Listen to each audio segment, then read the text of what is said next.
رمضان کی قرآن کے ساتھ کیا مناسبت ہے؟ نمبر ایک یہ ہے کہ قرآن مجید کا نزول رمضان المبارک میں ہوا ہے. انا انزلناہ فی لیلۃ القدر وما ادراک ما لیلۃ القدر لیلۃ القدر خیر من الف شہر. اللہ تبارک و تعالیٰ نے فرمایا کہ ہم نے اس قرآن کو لیلۃ القدر میں اتارا، اور لیلۃ القدر رمضان میں آتا ہے نا جی. ہم نے اس قرآن کو لیلۃ القدر میں نازل کیا، لوح محفوظ سے آسمان دنیا میں. اور پھر لیلۃ القدر کیا ہے؟ فرمایا کہ لیلۃ القدر خیر من الف شہر، کہ لیلۃ القدر ایسی رات ہے کہ اس کے مقابلے میں 1000 مہینے بھی کم پڑ جائیں. اس ایک رات کی عبادت 1000 مہینوں سے افضل ہے. سمجھ آ رہی کہ نہیں؟ تو ایک تو مناسبت قرآن مجید کی رمضان سے یہ ہے. دوسری مناسبت قرآن مجید کی رمضان سے کیا ہے کہ قرآن مجید رمضان المبارک کو ڈیفائن کر کے اس کا نتیجہ نکال کر اس کا فائدہ بتا رہا ہے. وہ کیا ہے؟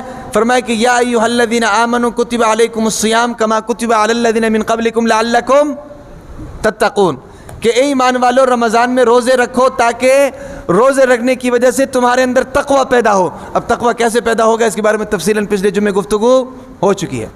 تقوی پیدا ہوگا. روزے کے بارے میں قرآن یہ کہہ رہا ہے. اور اپنے بارے میں قرآن کیا کہہ رہا ہے؟ اپنے بارے میں بھی قرآن یہی کہہ رہا ہے، الف لام میم ذالک الکتاب لا ریب فیہ ھدی للمتقین. سمجھ آ رہی کہ نہیں؟ تو دو مناسبتیں قرآن کی رمضان کے ساتھ یہ ہو گئیں. اور تیسری مناسبت قرآن کی رمضان کے ساتھ کیا ہے؟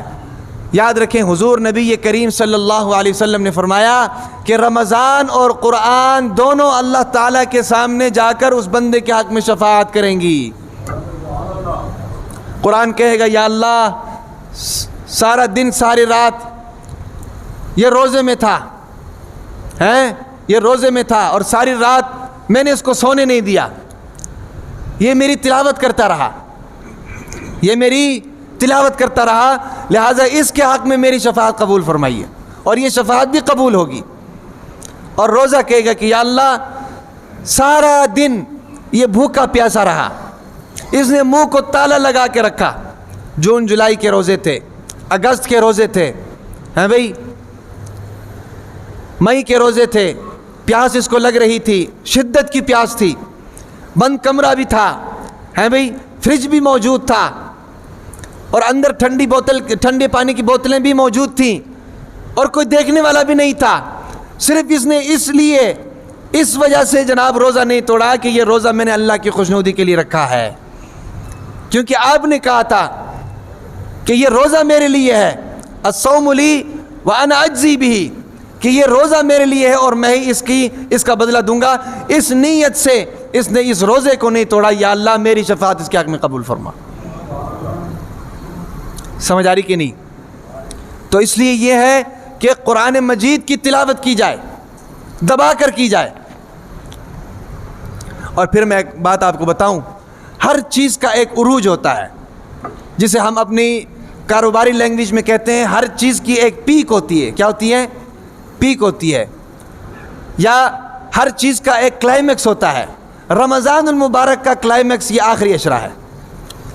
اس آخری عشرے میں اللہ تبارک و تعالیٰ کی رحمت اپنے عروج پر ہے.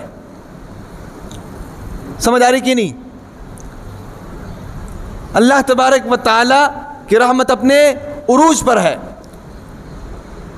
اور اپنے بندوں کو جہنم کی آگ سے خلاصی دے رہے ہیں. اور جب یہ رمضان کا مہینہ اپنے عروج پر ہوتا ہے نا تو اللہ تبارک و تعالیٰ عبادات میں اضافہ کر دیتے ہیں. اب دیکھو شروع سے لے کر 20 تک تو صرف روزے اور تراویح تھی اور ذکر و اذکار وظائف اور گناہوں سے بچنا یہ وہ. لیکن جیسے ہی جناب آخری عشرہ شروع ہوا اعتکاف کی عبادت شروع ہو گئی. اور پھر آگے جا کر لیلۃ القدر ہیں بھئی 5 راتیں لیلۃ القدر کی.